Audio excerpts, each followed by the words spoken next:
Okay, ganyan muna yung seat ninyo. At least magre-recess na tayo mamaya-maya. Okay, class, tingin sa akin. So, ngayon, pag-aalalan natin yung ABC. Sino nakakaalam ng ABC? Ako po. O sige, Zoe.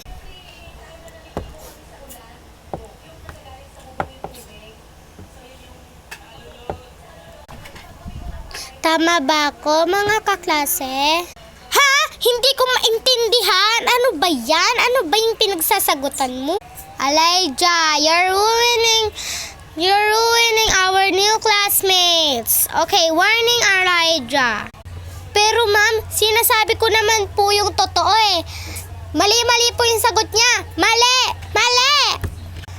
Susumbong kita sa magulang mo, Elijah. Humanda ka sa akin pag-uwi. Sige, back to your seat. Okay, so